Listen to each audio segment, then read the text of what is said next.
dahil sa init ng botohan sa susunod na taon, ay paulit-ulit nating naririnig yung pagpansin sa tatlong utos na mahalaga. Pagpatay, pagsisinungaling, at pagnanakaw. Pero saan ba talaga nagsisimula ito? Saan nagsisimula ang pagnanakaw, pagpatay, pagsisinungaling na nakikita nating sa ating kapwa-tao, sa ating lipunan? Ang sagot ay nasa pagnanasa. Sa English ay covet. Yun po ang 10th commandment. Thou shalt not covet your neighbor's goods. Pagnanasa. Kapag ang pagnanasa mo ay gusto mong malasin yung iba para ikaw lang ang swertihin. Kapag ang pagnanasa mo ay gusto mong ikaw lang ang magandang mata at lahat sila duling. Kapag ang pagnanasa mo ay ikaw lang yung gwapo at lahat sila ay hambukang hampas lupa, ang pagnanasang yon ay magdadala sa iyo sa pagpatay, sa pagsisinungaling, sa pagnanakaw. Hindi naman po lahat ng pagnanasa ay masama kasi meron din tayong pagnanasa para sa Diyos. Kaya nga sabi ni San Agustin, O Lord, our hearts are restless until they rest in you. Yung restlessness na ito, yung pagnanasang ito ay sa kabutihan naman natin. Bakit nakakabuti ito? Sapagkat yung pagnanasa natin sa Diyos ay hindi naman naghahatid sa atin para angkinin natin ang Diyos.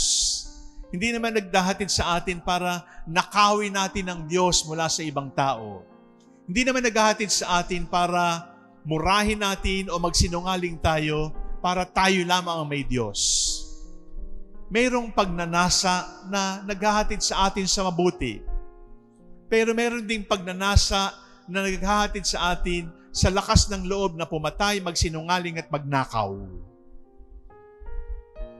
Ano yung pagnanasang ito? Una, yung pagnanasa na hindi nagmumula sa pagpapasalamat. Sapagkat kapag ikaw ay marunong magpasalamat, makikita mo na kahit hindi maganda yung mukha mo, mayroong kagandahan ng kapwa mo at yun ay biyaya na rin para sa iyo. Na kahit hindi ka kasing talino nung valedictorian sa klase ninyo, mayroong kang sariling talino at swerte na tayo, pinagpala ka na kasi kaklase mo yung pinakamatalino. Ang ibig sabihin, to be able to rejoice with those who are blessed. To be able to say, thank you, Lord, for the blessings that others have received. Even if I have not received them, they are also mine because he and she is my brother and my sister. Sa diwa ng pagpapasalamat, malalabanan natin yung inggit. Sa diwa ng pagpapasalamat, malalabanan natin yung pagnanasa at paninira. Sa diwa ng pagpapasalamat, makikita nating palagi tayong masaya at maaari tayong magbigay. Nang dahil sa pagnanasa ay takot din tayo na maubusan. I do not like to give because I am afraid to have none. I do not like to share because I'm afraid I will lack.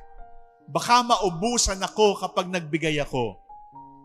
Pero para sa isang tao na marunong magpasalamat, alam niya na ang pagbibigay ay hindi maghahatid sa atin sa kakulangan.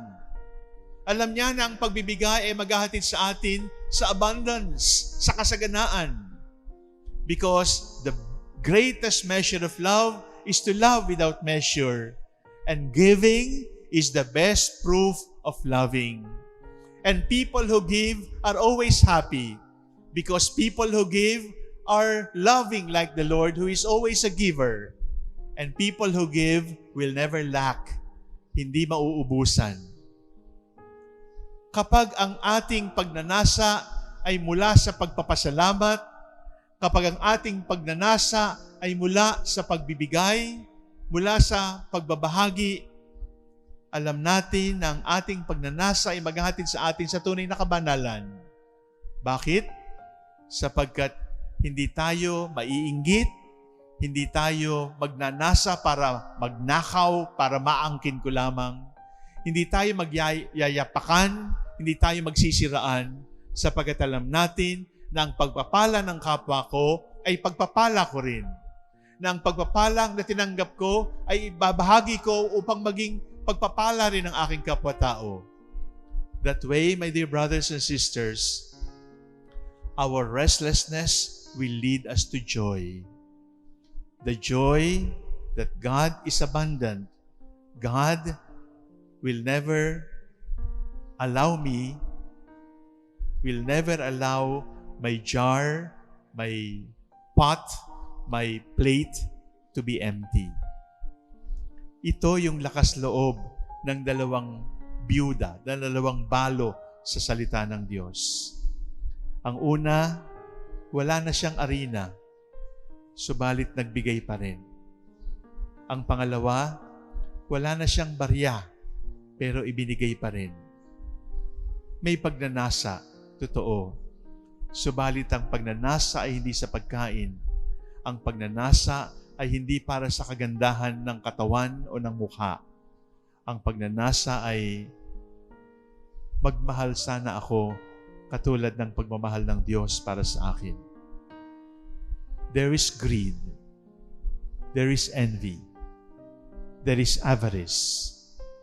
And because of greed and envy and avarice, we steal, we kill, we lie. Paano natin lalabanan ang pagsisinungaling? Paano natin lalabanan ang patayan? Paano natin lalabanan ang nakawan? Lalabanan natin ang lahat ng ito sa pamamagitan ng pagsisimula ko sa aking buhay. At paano ako magsisimula sa aking buhay?